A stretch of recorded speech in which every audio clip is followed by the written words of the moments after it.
આજે હું બનાવીશ મારા દીકરાની રસોઈ ચેનલમાં બહુ જ ટેસ્ટી બ્રેડ પકોડા ઓછા મસાલામાં અને ઓછા ટાઈમમાં બનીને તૈયાર થાય છે। તો મેં કાંદાને ઝીણા કાપી લીધા છે, બટેટાને બાફીને ફોલી લીધા છે, એમાં લીધા છે ટામેટા, લીલા મરચાં, ધાણાને ઝીણા કાપેલા કાંદા। એમ કઢાઈમાં રાઈ જીરાનો વઘાર કરી અને કાંદા નાખી દીધા છે। આપણે ઉપરથી નાખી દઈશું ટામેટા। હવે આપણે નાખી દઈશું મરચાં, અને મેં અધકચરા વાટેલા છે મરચાં લીધા છે, હલકો એવું છાતરી લઈશું। ઉપરથી નાખી દઈશું નમકને આપણે સારી રીતે મિક્સ કરી દેવાનું છે। આપણે ગેસ એકદમ ધીમો રાખવાનો છે। આપણે નાખી દઈશું બાફેલા બટાટા। આપણે ઉપરથી નાખી દઈશું ચપટી જેટલી હળદર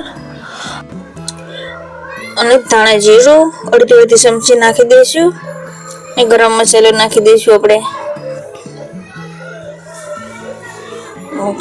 તો આપણે અહીંયા મિક્સ કરી દઈશું।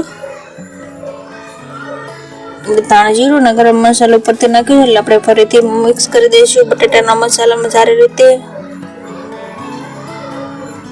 જો આપણો સારો એવો મસાલો બનીને તૈયાર થઈ ગયો છે। હવે આપણે ઉપરથી અહીંયા નાખી દઈશું લીલા ધાણા। આપણે લીલા ધાણા ઉપરથી નાખી દઈશું, અને આપણે ધાણાને પણ સારી રીતે મિક્સ કરી દઈશું। અને મેં લીધા છે આટા બ્રેડ, ઉપરનો બ્રેડ આપણે હટાવી દઈશું। આ બ્રેડને આપણે વચ્ચેથી કટ કરી લઈશું। જો આ રીતે આપણે બધા બ્રેડને હારે કાપીશું ને તો આપણા સરખા એવા એક જ માપના પકોડા બનીને તૈયાર થાય છે।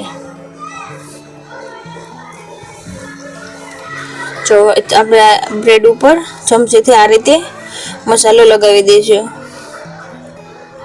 આપણે કિનારી ઉપર પણ આપણે હલકા આમ સારી રીતે શેપ આવી જાય ને આપણે પકોડાનો એક સરખો સારો એવો આપણે આ રીતે મસાલો દબાવી દઈશું અંદરની સાઈડ।